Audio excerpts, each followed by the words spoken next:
contains one of my most popular love tips. I give them out for free during the show. I do have stars on my ceiling that glow in the dark, because living in New York City, I never get to see the real sky. So I put them up in my own constellations, and I have a dimmer switch. So I can make, you know, the sun go down and the stars come out. And there's one man who's very near and dear to me, and his first name begins with an M. So I put an M of stars over my bed, and I said, oh, look, sweetheart, I think that's for you. And come here, Christine, give me some sugar. And he has no way of knowing that's a W for somebody else. And it could be an E if you look at it weird, you know? Unfortunately, I'm dating somebody now whose first name begins with a J, and he's heard that story, and I told him, oh yeah, it's up there, but it's in the script. He goes, oh, okay. He really does. They're laughing, they know him. Oh. Well, this next song is a new one, and it's called Bumblebees. And we're going to have a little discussion after the song about why it's called Bumblebees.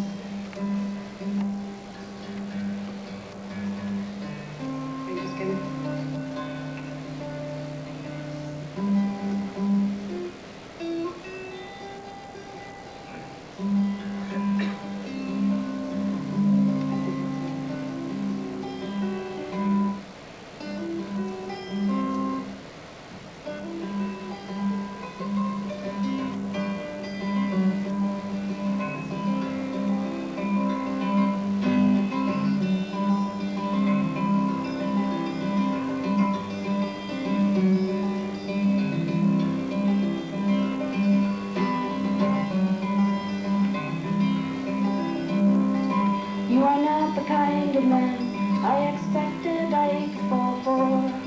So this has taken me by surprise.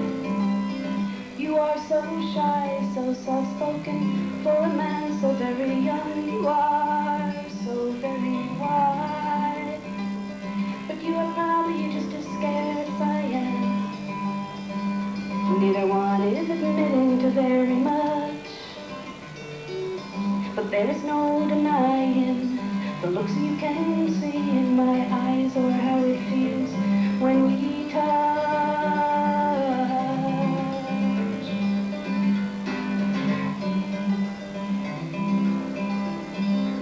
And I am not the kind of girl you expected you could fall for. You don't have to say it, I know it's true. Your history's no secret, we've seen them come and go, and I never thought any of them were really right for you. But I am just as hesitant as you are. I'm not going long distance tonight. No, I will lie here in my bed, and I will listen to the radio and whisper through the darkness, sleep tight.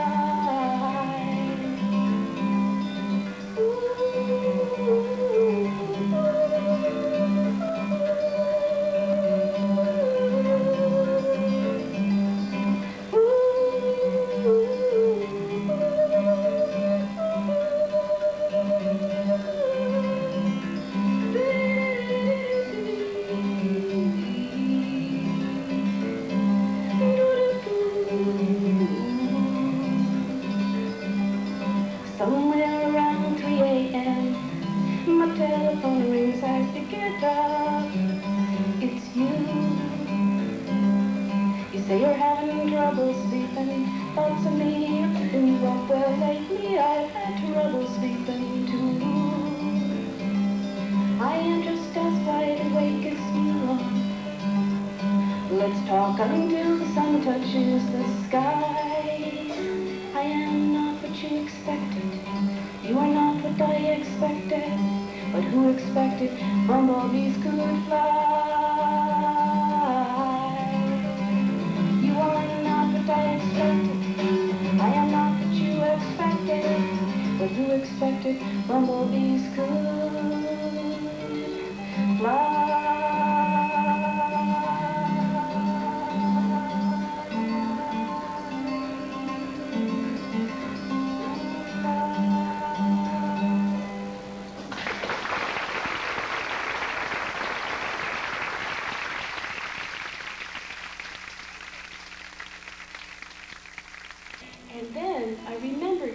somewhere that back in the early 1900s, when aerodynamics was just being born, or whatever, being developed, that they had done all these studies with bumblebees, and based on the size of the bumblebees' bodies and the fragility and the size of their wings, they decided that bumblebees aren't supposed to be able to fly, and they break the laws of aerodynamics.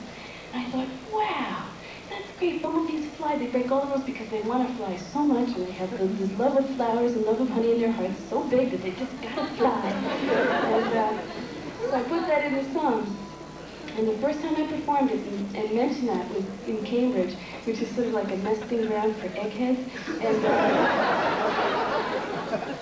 And this guy in the audience just blurted out, no, those initial studies were done with improperly made models. Bumblebees can fly, the song is invalid.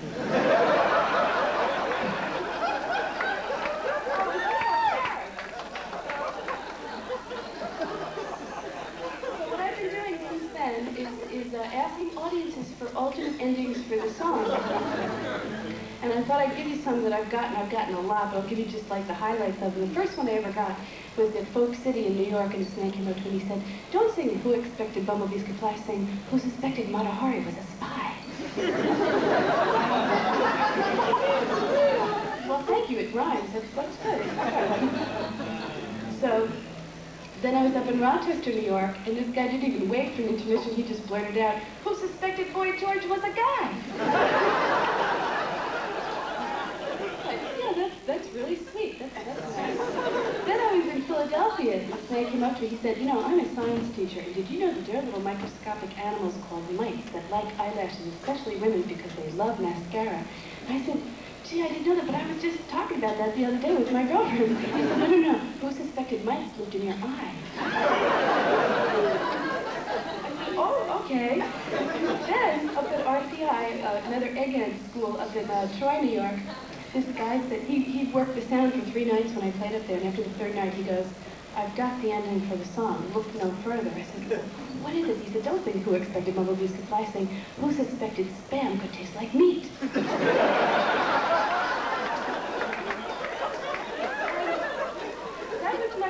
For a while. Well, I forget where this one came from. This is very recent.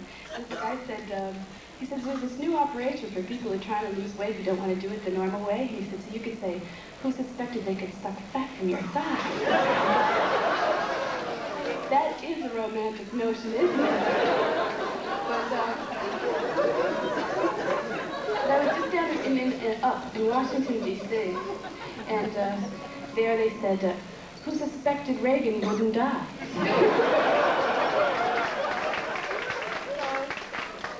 During the intermission, if you have anything that, especially that has any kind of local flavor to it, that would, but, that song was about the same guy that camping was about, and I'll do one more song about him, and then we'll just get on with the rest of the night. But, this is a new song, I hope I remember all the words. But unfortunately, in relationships, it's like the fantasy of them is never lasts that long, and the reality of things start to drag everything down. Anyway, that's what